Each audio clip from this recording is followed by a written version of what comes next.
Que notre Seigneur soit béni. Nous sommes bénis ce matin d'être comptés parmi les vivants parce que Dieu l'a voulu ainsi.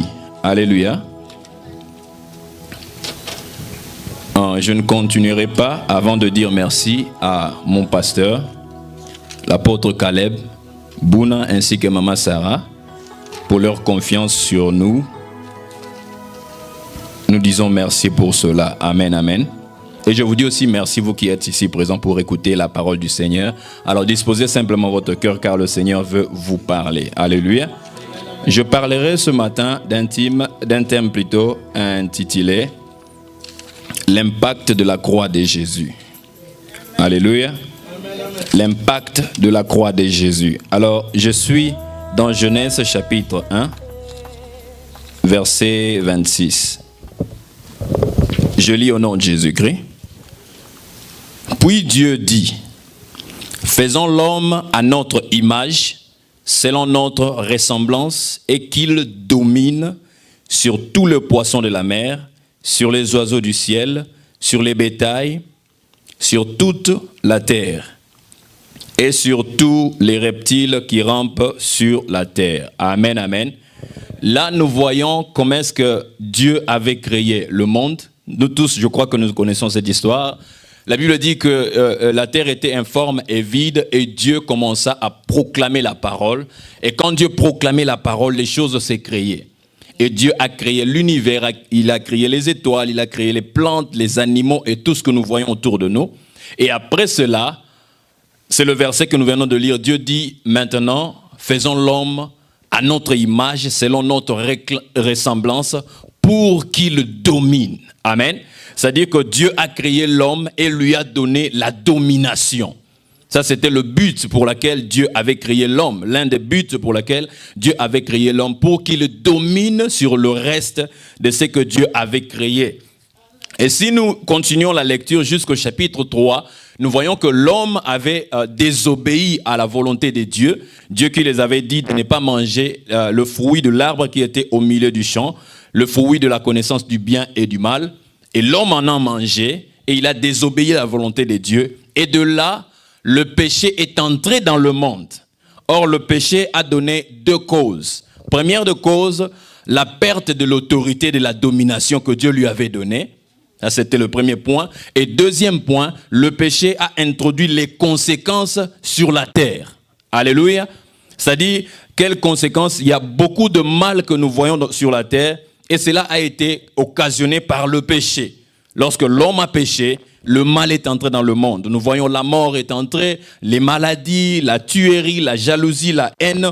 Beaucoup de mauvaises choses sont entrées dans le monde au travers du péché. Amen, amen. Et la Bible dit dans Romains chapitre 5, verset 18, « Ainsi donc, comme par une seule offense, le mal ou bien la condamnation a atteint tous les hommes. » Amen, amen. Nous voyons que les hommes étaient maintenant sous l'emprise du diable. Les hommes étaient sous la domination du diable et pourtant que Dieu les avait créés pour dominer.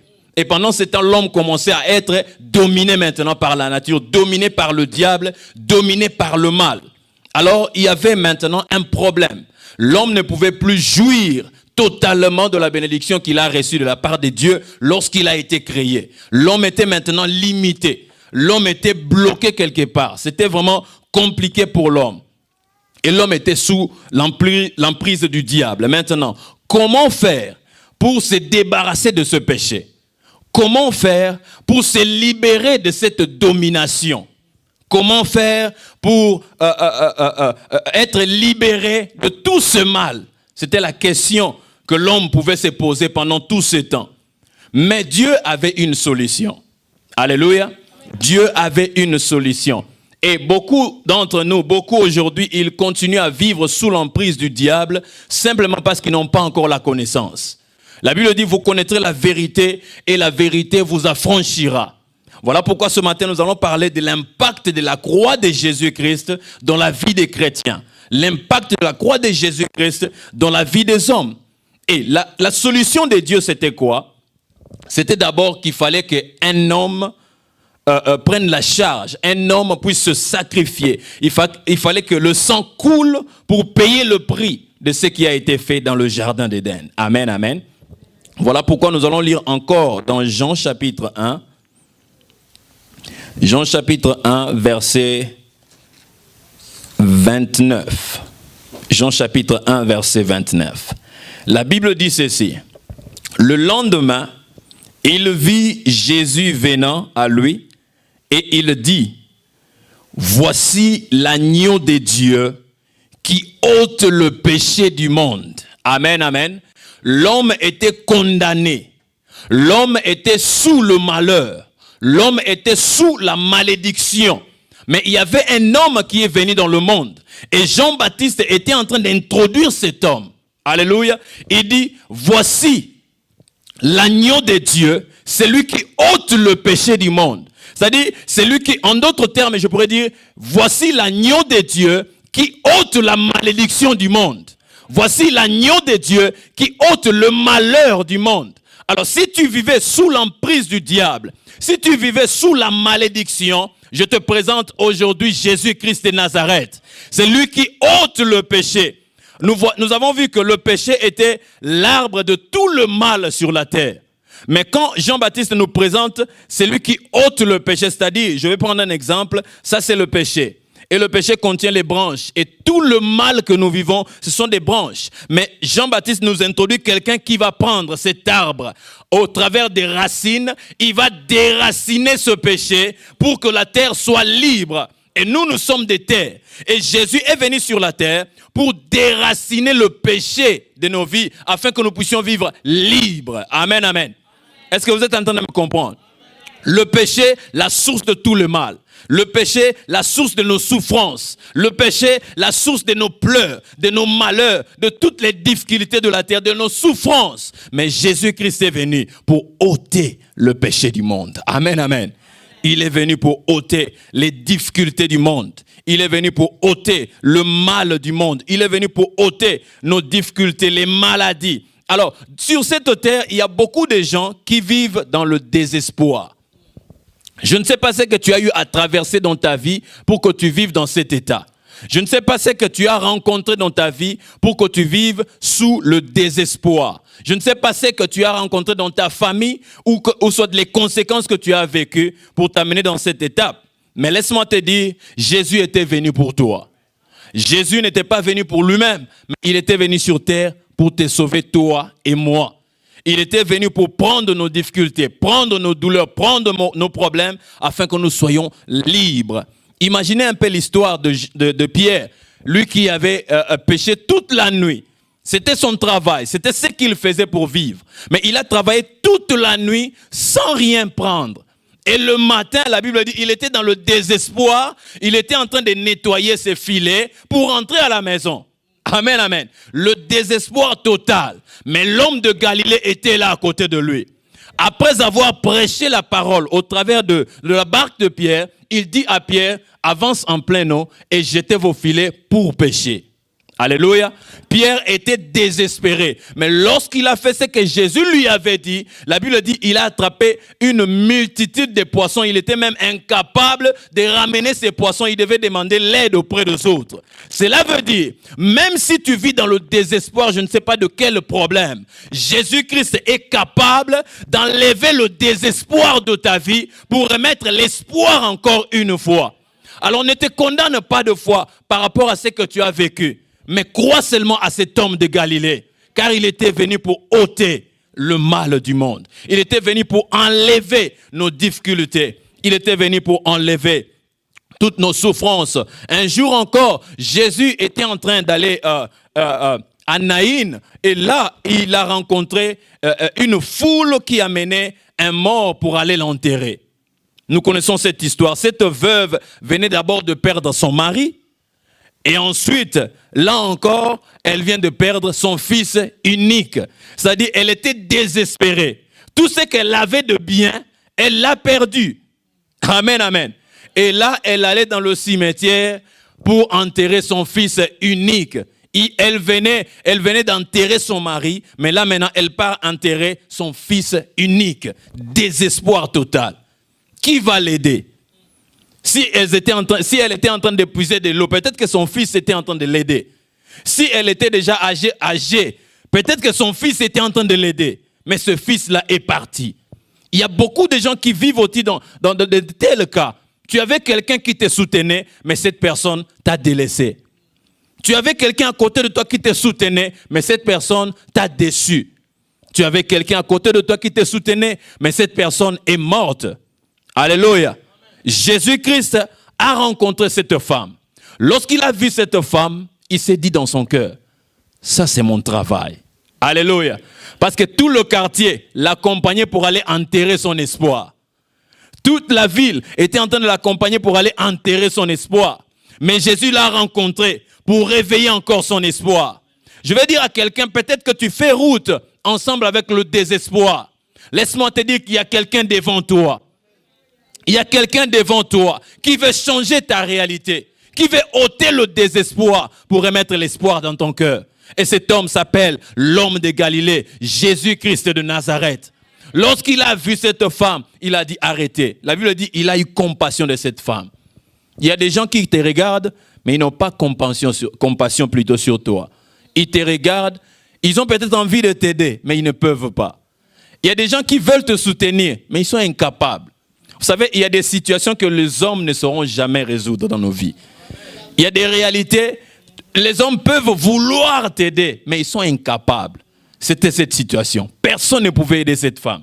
Elle pouvait pleurer comme elle voulait, mais personne ne pouvait l'aider dans cette situation. Il n'y avait qu'une seule personne, Jésus-Christ de Nazareth. Je ne sais pas ce que tu traverses. Ce que tu traverses là, si tu trouves que c'est impossible, sache-le très bien que dans le vocabulaire de Dieu, le mot impossible n'existe pas. Il est le Dieu qui résout même les situations impossibles devant les hommes. Il est le Dieu qui parle à la montagne et la montagne va s'effondrer. Il est le Dieu qui peut parler à un arbre et l'arbre va sécher. Il est le Dieu qui parle au poisson et le poisson vient donner l'argent. Il est le Dieu qui parle aux morts et les morts reviennent dans la vie. Il est le Dieu qui parle aux aveugles et les aveugles voient encore. Il est le Dieu qui parle aux boiteux et les boiteux se lèvent pour marcher. Il est le Dieu capable de faire nourrir une multitude de personnes avec un peu de nombre de poissons et de pain. Il est le Dieu capable. C'est ce Dieu-là que je te présente ce matin. Alléluia. Ne regarde pas la grandeur de ta situation, mais regarde la grandeur de ce Dieu. Le Dieu qui a parlé et le monde a été créé. Qu'est-ce qui lui manque pour qu'il parle dans ta situation? Rien du tout. Et il n'a fait que parler. Jeune garçon, lève-toi. Alléluia. Il n'a pas fait de pompage. Il n'a pas dit préparez-moi le foufou, je mange et puis je vais faire. Il n'a pas dit donnez-moi d'abord la dîme. Il a juste parlé à la situation. Vous savez, des fois dans nos vies, nous devons apprendre aussi à parler à nos situations. Pas seulement à prier, mais parle. Je connais quelqu'un à Kinshasa, il ne priait pas. Mais dans sa famille, il y avait des gens qui avaient la sorcellerie.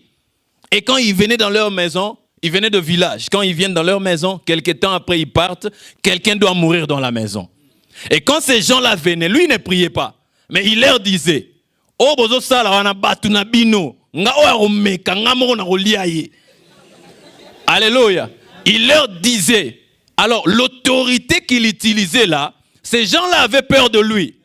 C'est-à-dire dans le parler, il y a l'autorité. Dans le parler, il y a la vie. Dieu, quand il parle, la Bible dit au commencement était la parole était avec Dieu et la parole était Dieu. Lorsque nous parlons, nous dégageons la fréquence de nos propres vies. Voilà pourquoi lorsque vous déclarez des choses, ces choses, lorsque vous ne doutez pas, vous les verrez s'accomplir. Amen, amen. Il y a des gens même qui ne prient pas. S'ils sont honnêtes à leur parole, ils vont vivre ce qu'ils disent. Le pouvoir de la parole. Et Jésus a parlé à ces morts. Il lui a dit, jeune homme, lève-toi. Et ce jeune homme s'est levé. Il a remis à sa maman. Sa maman était encore dans une nouvelle joie. Je veux dire à quelqu'un, le Seigneur veut renouveler ta joie. Qu'est-ce qui t'a fait perdre ta joie? Tu as peut-être perdu la joie que tu avais, mais le Seigneur est capable de renouveler cela dans ta vie. Il suffit simplement de croire en lui. Amen, amen. Il veut réellement le faire. Il veut le faire parce que tout ce qu'il a n'est pas pour lui, c'est pour nous. Il est déjà suffisant en lui-même. Et tout ce qu'il contient, c'est pour nous. Et Dieu, Jésus-Christ avait renouvelé la joie de cette femme. Amen, amen. J'avais dit comment faire pour se débarrasser de ce mal? Comment faire pour se débarrasser de ce péché? Comment faire pour se débarrasser de cet arbre? La première des choses, c'était l'arrivée de Jésus-Christ. L'homme qui enlève, qui déracine le péché du monde. Et deuxième des choses, nous allons lire dans Hébreux chapitre 9, verset 22. Hébreux chapitre 9, verset 22. La Bible dit ceci. La Bible dit ceci. Et presque tout, d'après la loi, est purifié avec du sang. Et sans l'effusion du sang, il n'y a pas le pardon. Amen, amen. En d'autres termes, sans effusion du sang, il n'y a pas le pardon de péché. Il fallait que Jésus verse son sang. La première des choses, c'était de déraciner. Et la deuxième des choses, c'était de faire couler son sang afin de nous racheter du mal que nous avions fait. Amen, amen. Jésus-Christ devait faire couler son sang. Et quel chemin qu'il a choisi? C'était le chemin de la croix. Amen, amen. Il a choisi le chemin de la croix. Il a voulu faire couler son sang pour nous racheter, pour nous sauver, nous enlever de là où nous étions dominés par le mal. Amen, amen. Et voici quelques vérités de la croix. Quelques vérités de la croix. Première vérité. L'œuvre de la croix de Jésus a annulé toutes les condamnations dans la vie de l'homme. Nous allons lire ça dans Colossiens chapitre 2. Colossiens chapitre 2, versets 13 à 14. Voilà, nos bien-aimés sont rapides plus que moi. Amen, amen. Colossiens chapitre 2, versets 13 à 14. Je lis au nom de Jésus-Christ. Vous étiez morts par vos offenses et par l'incirconcision de votre chair. Il vous a rendus à la vie avec lui en nous faisant grâce pour toutes nos offenses. Il a effacé l'acte dont les ordonnances nous condamnaient et qui subsistait contre nous, et il l'a détruit en les clouant à la croix. Alléluia. L'œuvre de la croix de Jésus a détruit la condamnation. Il a annulé la condamnation dans la vie des hommes. Voilà pourquoi dans ta vie, ne permets pas que personne te condamne. Parce qu'il y a l'œuvre qui s'est déjà accomplie 2000 ans passés pour toi, afin que tu ne sois pas sous la condamnation. Alors qui est cet homme qui se lèvera pour te dire, je te condamne, tu ne vas pas bien vivre dans ta vie. Je te condamne, tu n'auras pas des enfants. Ces paroles n'auront aucun effet parce que sur la croix, Jésus a effacé l'acte dont les ordonnances nous condamnaient. Personne n'a le pouvoir sur la terre de te condamner, car l'œuvre de la croix n'était pas pour Jésus, mais c'était pour nous. Il a accepté d'être condamné pour effacer cela de nos vies. Alléluia. Notre Dieu est puissant. Notre Dieu nous a tellement aimés qu'il a effacé ces choses. Il savait que la condamnation, c'est une mauvaise chose. La condamnation, c'est la domination. Il ne voulait pas que l'homme reste sous la domination du diable. Et la Bible dit, il a effacé l'acte dont les ordonnances nous condamnaient. Nous regardons dans la vie de beaucoup de chrétiens. Ils vivent des vies dans des difficultés. Pourquoi? Parce que dans leur famille, on les a condamnés à vivre telle vie, à mener une telle vie. Il y a des gens qui meurent dans leur famille avec une même maladie. Il y a des gens qui meurent, qui ne dépassent pas certain âge. Qui sont ces gens-là qui veulent nous tromper? Le diable est un menteur. Le diable est un menteur. Personne ne peut limiter ta vie sur la terre. Tu dois vivre jusqu'à l'âge déterminé par Dieu. Tu ne quitteras la terre qu'au jour où Dieu le décidera.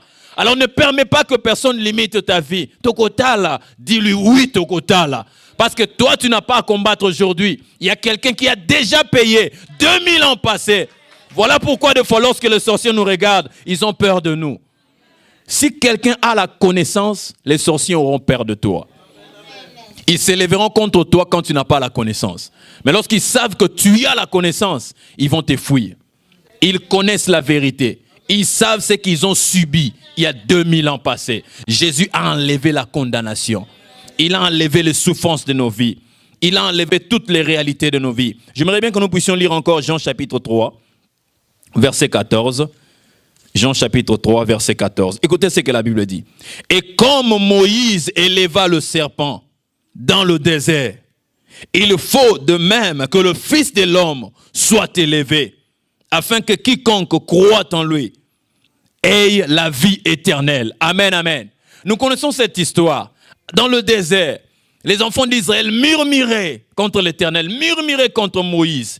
Et la Bible dit que l'Éternel les avait punis. Il y avait les serpents qui les mordissaient et puis ils mouraient. Amen, amen. Ils mouraient. Après avoir été mordus par le serpent, ils mouraient. Ils sont revenus encore vers Moïse pour lui dire, invoque ton Dieu parce que nous sommes en train de mourir toi aussi là. Alléluia. Moïse a invoqué l'Éternel. L'Éternel lui dit, fais un serpent de rein et élève-le. Tout celui qui sera mordu par le serpent, lorsqu'il jettera son regard sur ce serpent de rein, il préservera sa vie. Alléluia. Et ici, la Bible nous dit, il faut de même que Jésus-Christ soit élevé. Comme Moïse, ils ont fait allusion à ce qui s'est passé à l'époque de Moïse. C'est-à-dire, dès que tu as un problème, tu regardes le serpent, tu réserves ta vie. Lorsqu'on te mord par le serpent, tu regardes le serpent là, tu préserves ta vie, tu es sauvé, tu es guéri, quel que soit le venin que tu as reçu.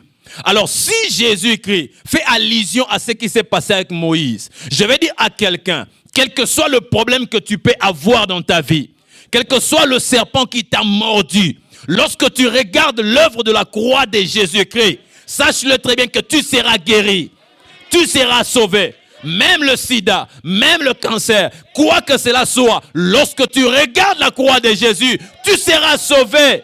C'est ce que la Bible nous dit. Amen, amen. La grandeur de ta situation n'a pas d'importance devant la croix de Jésus-Christ. Si tu fermes tes yeux là où tu es, essaye d'imaginer la croix. Essaye de voir ce qui s'est passé sur la croix. Et quand tu reviens, tu ne vas plus autoriser certaines choses. Tu ne vas plus autoriser certaines choses de t'arriver dans ta vie. Il y a des gens qui s'élèvent contre toi et ils disent n'importe quoi. Ferme tes yeux. Souviens-toi de l'œuvre de la croix. Regarde comment Jésus a souffert. Il a pleuré, lui qui était Dieu. Il a accepté, étant que Dieu, mais que les hommes le frappent, crachent sur lui. Et quand tu ouvres tes yeux, bien aimé, tu vas refuser certaines choses dans ta vie. Il y a des choses qui nous arrivent seulement parce que nous autorisons. Mais il y a certaines choses, lorsque tu dis assez, c'est assez. Je ne veux plus ces choses. Regarde seulement la croix et ces choses s'arrêteront dans ta vie. Parce que l'œuvre de la croix de Jésus a tout accompli. Il n'y a rien qui n'est pas accompli. Sur la croix, Jésus a tout accompli. Amen, amen. Regarde seulement l'œuvre de la croix et souviens-toi de ce que Jésus a accompli. Crois à cette œuvre de la croix. C'est alors que tu vivras la délivrance dans ta situation. Ça, c'était la première vérité de l'œuvre de la croix. Il y en a plein. Deuxième vérité, l'œuvre de la croix de Jésus nous donne l'accès à la guérison. Nous allons lire dans Ésaïe, chapitre 53. Ésaïe 53, verset 5. Ésaïe 53, verset 5. La Bible dit ceci. Mais il était blessé pour nos péchés, brisé pour nos iniquités. Le châtiment qui nous donne la paix est tombé sur lui. Alléluia. Et c'est par ces meurtrissures que nous sommes guéris. Les meurtrissures de Jésus, nous en parlons aujourd'hui, mais nous ne voyons pas ça aujourd'hui. Ça s'est déjà passé. Et la Bible dit, par ces meurtrissures-là, nous sommes guéris. Je vais dire à quelqu'un, tu peux être malade maintenant. Si tu crois à la parole que je viens de lire, tu seras guéri à l'instant même. Tu n'as pas besoin de prier. Crois seulement. Alléluia. Crois seulement à l'œuvre de la croix par ces meurtrissures. Imaginez comment est-ce que Jésus a souffert. Amen, amen. Selon les lois juives, lorsqu'on veut vous punir de la croix, on veut vous clouer à la croix, d'abord, ils doivent te frapper 40 coups, ou soit pour respecter la loi, ça doit être 40 moins 1. Et lorsqu'on te frappe, leur fouet avait des flagelles, voilà. Donc, c'est-à-dire, c'est comme des clous ou bien des couteaux, des épines à la fin, là. Quand on te frappe, ça reste sur ton corps. Et quand on tire, ça tire la chair. C'est ce couteau en fait, c'est le fouet qu'ils utilisaient. Et ils savaient que lorsqu'ils te donnent 40 coups, tu auras un peu d'énergie qui te restera pour porter ta croix et aller jusqu'à la montagne pour être cloué. Amen, amen.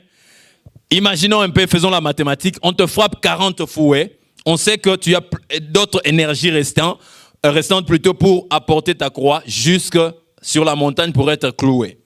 Mais maintenant, dans l'histoire de Jésus, sur la montagne de la croix, la Bible dit, il a porté sa croix, après avoir été battu de verge.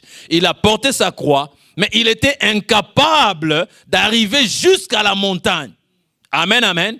Il s'est fatigué en cours de chemin et Simon de Cyrène l'avait aidé pour l'accompagner, porter la croix pour lui. Ce qui veut dire, il a été frappé, il a reçu plus de 40 fouets. Parce que quand on donnait 40, la personne était capable de porter la croix jusqu'à la montagne. Mais comme Jésus s'est limité en cours de chemin, il a reçu plus de 40 fouets. Imaginez maintenant, on te frappe et quand on tire, la chair quitte ton corps. Il a reçu plus de 40 de cela. Et il a versé son sang. Avant même d'aller, on a mis la couronne des épines sur sa tête. Sa tête était défigurée. Alléluia. Et le sang coulait. Et la Bible nous dit aujourd'hui, par ces meurtrissures-là, nous sommes guéris. Et regarde la souffrance de Jésus. Pourquoi es-tu encore malade? Pourquoi vis-tu encore dans la maladie? Pourquoi acceptes-tu certaines maladies dans ton corps? Il y a des choses, lorsque tu regardes le prix que Jésus a payé, non, ça a plein de valeur. Il y a des choses que tu ne dois pas accepter dans ta vie. Chers chrétiens, Jésus a accompli l'œuvre que personne ne peut accomplir dans nos vies. Et cette œuvre doit accomplir des impacts dans nos vies. Et pour que cette œuvre accomplisse les impacts dans nos vies, nous devons croire en cela. Commence à imaginer cette œuvre. Commence à réfléchir. Vois cette œuvre dans tes pensées. Tu comprendras que non, il savait que je serais malade. Voilà pourquoi il a déjà payé en avance. Amen, amen. C'est comme si on l'avait dit, non, pour cette personne, il faut 500 francs. Mais lui, il vient, il paye 5000 francs. La souffrance était tellement atroce pour que tu ne souffres pas aujourd'hui. Amen, amen. Le Seigneur m'a envoyé ce matin te révéler l'impact de la croix de Jésus. Même si je n'ai pas tout dit, mais sache-le très bien que l'impact de la croix de Jésus doit se manifester dans ta vie. Et pour que cela se manifeste, tu dois croire l'œuvre de la croix de Jésus. Amen, amen. Et je vais dire une chose, juste une parenthèse. Des fois, nous déclarons des choses par la foi et nous perdons la foi après. Je vais dire à quelqu'un, lorsque tu crois, tu déclares quelque chose dans ta vie par la foi. Même si tu ne vois pas ça aujourd'hui, ne pense pas que cette chose ne va pas se réaliser. Quand tu proclames quelque chose par la foi, même si tu n'en vois pas, ça ne veut pas dire que rien ne s'est passé. Parce que lorsque tu déclares la foi, tu déclares quelque chose par la foi, il suffit des fois ça demande la détermination dans ce que tu as déterminé, dans ce que tu as déclaré plutôt. Alléluia. Tu déclares par la foi, tu es déterminé en cela, c'est alors que tu vivras la manifestation de ce que tu déclares par la foi. Amen, amen.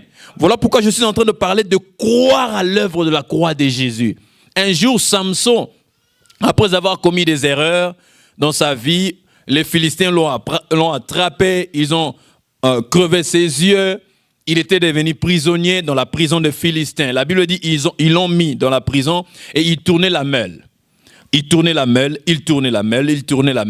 Et arrivé à un certain moment, il a repris conscience. Il a dit non. Il a reconnu le mal qu'il avait fait. Il a demandé pardon à Dieu. Et après cela, par la foi, il a dit à Dieu, reprends-moi cette force, remets-moi encore cette force pour que j'accomplisse ma mission. Amen. Quand il a prié, ce n'est pas au même moment que la force est revenue. Il continue à tourner sa meule. Mais la Bible dit, pendant qu'il tournait la meule, les cheveux commençaient à pousser. Pendant qu'il tournait la meule, les cheveux commençaient à pousser. Lorsque tu déclares quelque chose par la foi, n'attends pas de vivre directement. Cela est possible, mais cela aussi demande aussi la procédure. Quand tu déclares, sois déterminé en cela. Petit à petit, tu verras un signe. Petit à petit, tu vivras le résultat. Alléluia. Crois à cette œuvre de la croix de Jésus-Christ. Crois à cette œuvre de la croix de Jésus-Christ. Et pour terminer, je dirais que une puissance. La croix de Jésus est une puissance. Nous allons lire encore une fois notre dernier verset et nous allons déclarer les choses. Amen, amen. Nous allons déclarer des choses dans nos vies. 1 Corinthiens, chapitre 1, verset 18. La Bible dit ceci. La prédication de la foi est une folie pour ceux qui meurent. Mais pour nous, alléluia, pour nous qui sommes sauvés, c'est une puissance de Dieu. Alléluia. La prédication de la croix. Je suis en train de parler de l'impact de la croix. La prédication de la croix est une folie pour ceux qui meurent. Et ils meurent, il n'y a plus d'espoir pour eux, ils sont déjà partis. Mais à nous qui sommes sauvés, nous sommes encore sur la terre. Cette prédication est une puissance de Dieu. Nous sommes les enfants de Dieu. Et l'œuvre de la croix a été faite pour nous, afin que nous puissions manifester la puissance de Dieu sur la terre. Par nos déclarations. Vous savez, quelqu'un qui a l'autorité, vous n'avez pas besoin simplement de l'entendre parler. La manière dont il se tient seulement. Vous vous regardez, non, pousse en tête. Alléluia. L'autorité. C'est ce que nous devons avoir, nous les enfants de Dieu. Et quand tu ouvres ta parole pour parler, les gens doivent savoir que non, cet homme est puissant. Cette femme est puissante. Il y a une réalité qui apparaît dans ta vie, mais la manière dont les gens t'entendent parler, ils comprennent que non, Moutoazana soutient Moussoussou. Alléluia. Moutoazana soutient Moussoussou. C'est comme ça que nous devons être, parce que la prédication de la croix, c'est une puissance. C'est l'autorité en nous. Amen, amen. Nous voulons prier. Nous voulons prier. Commence à réaliser maintenant l'œuvre de la croix. Je vais dire la dernière chose avant que nous puissions prier. Vous connaissez la compagnie électrique nous fournit de l'énergie électrique, n'est-ce pas? Duke Energy nous donne de l'énergie électrique, mais ce n'est pas cette compagnie qui fait fonctionner nos appareils dans nos maisons. Si tu veux préparer, c'est à toi d'aller ouvrir, allumer le réchaud pour préparer. Si il fait noir à la maison, c'est à toi d'aller appuyer l'interrupteur pour que la lampe s'allume. Alléluia. L'œuvre de la croix nous fournit de l'énergie. Et c'est à nous maintenant de prendre cette énergie et de pratiquer ça dans nos vies. De pratiquer ça dans la réalité de nos vies. Dieu ne viendra pas pour faire certaines choses pour toi. Dieu ne viendra pas te prendre, te faire dormir sur le lit. C'est à toi de monter sur le lit et de dormir. Il y a des choses que nous sommes appelés à faire. Dieu nous fournit déjà de l'énergie. Alors nous devons faire cela en déclarant des choses, en proclamant des choses. La Bible dit, la vie et la mort sont au pouvoir de la langue. Posez-vous la question, pourquoi la Bible peut dire ces choses? Parce que la Bible sait que, étant que les enfants de Dieu, nous devons prendre l'autorité, proclamer des choses, proclamer la vie. Alléluia. C'est ça la puissance que l'œuvre de la croix nous fournit. Nous allons nous tenir debout dans la présence du Seigneur. Et de là, nous allons prier.